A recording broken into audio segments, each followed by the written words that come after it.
Alison, you've been our architect of what we call Project Insight. And if anyone hasn't heard of Project Insight, it's our unmanaged Salesforce package that you can use to track your funnel and life cycle, ties all of the data into one object, have unified data to be able to report on where are all of my leads and buyers coming from and becoming sales ready, how are they converting through the funnel, tying everything through to the opportunity, and giving you really good data to track multiple journeys, all that kind of stuff. We've done other videos on this, but I think there's a category here between these two different attribution models or the setups around the actual ability and how complex it is to execute and get the data, like the raw data.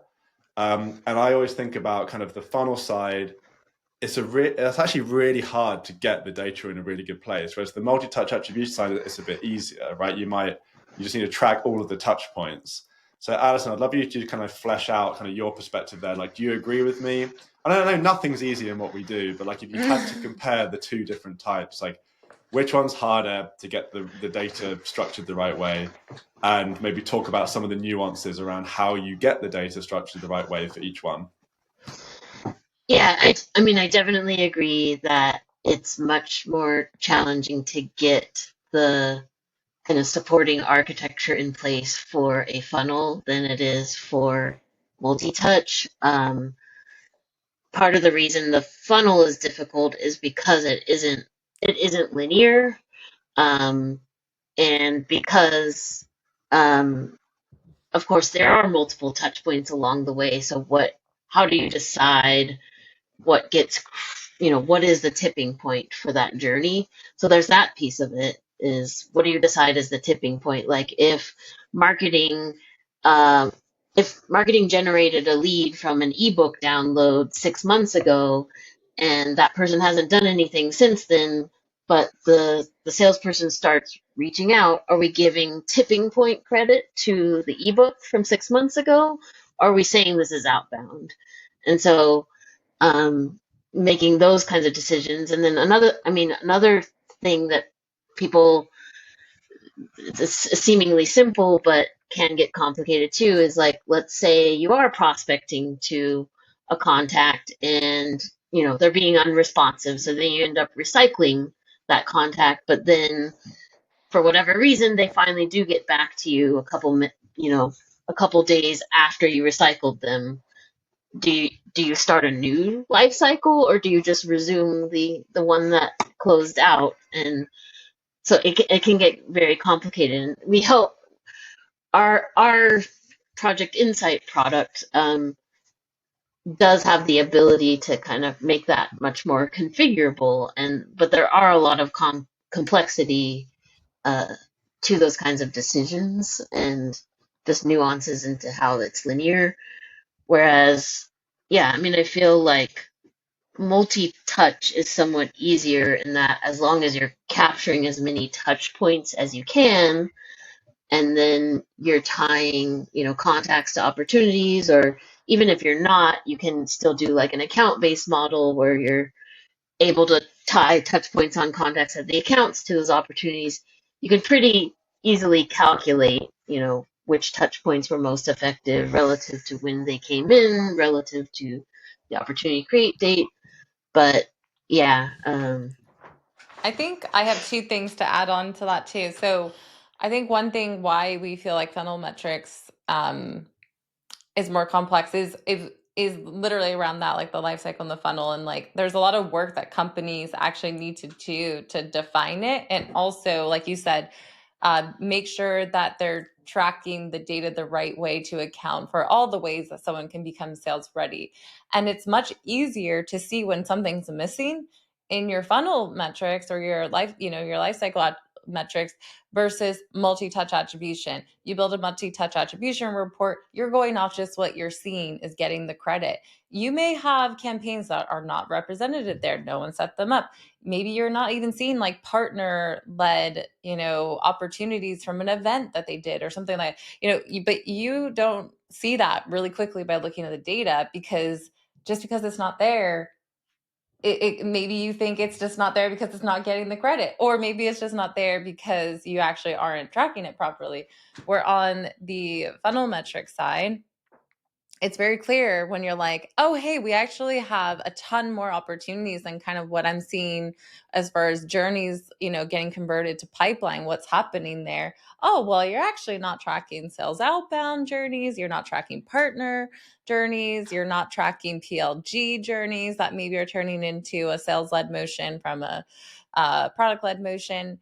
And that is the difference, I think, of where people have tackled their funnel lifecycle journey reporting, where they're thinking it as only starting as a typical MQL, which is what is being sent from marketing. And that is not the way to think about your data. That's not unified go-to-market data. That is literally a one motion or source data, and you're missing out on a ton of stuff. And there's no question and around or in my head, this is the 100% why marketing and sales are going to these meetings with their board, and sales is saying, hey, we're generating all this pipeline, and marketing is trying to make sense of the reporting that they have, and there's a different story around it. So I think that one, funnel metrics is hard because it's more defining the process around it, but also it's very clear when you're missing data. Or multi-touch attribution, you're probably missing data, but no one's actually seeing that because it's just,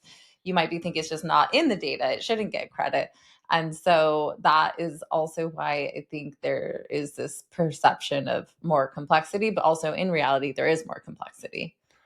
There's definitely more complexity. The other thing I would add is that when you're thinking about the funnel side, calculating the conversion rates, particularly pre-opportunity, is where there's also a ton of complexity that isn't in multi-touch attribution. So multi-touch attribution, if you think to what we've just been talking about here, you kind of just want to make sure you're tracking all the touch points, as many of them as you can, and then you just need opportunities created, right? You don't even need contact roles to some point, because if you, like Alison said, if you're just bringing in all the touch points under the contacts under an account, that's not easy. Nothing's easy in what we do, but it's easier than trying to go, okay, well, we need to do all of that, but we actually also need to know, was this contact worked by sales? And how do you do that? Well, is there an activity? Is there an outreach or sales off stage that's been updated? How are we tracking those activities? There's lots of different types of activities. Which one do we track to say that they are being worked?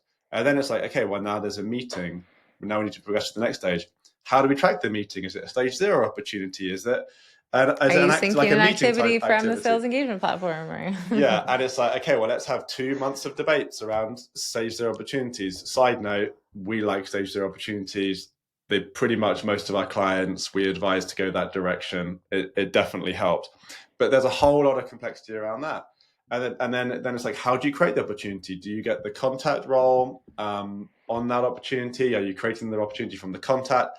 And then all of that process, then you go, okay, humans, sales team, follow this process to a T, otherwise this whole shit breaks.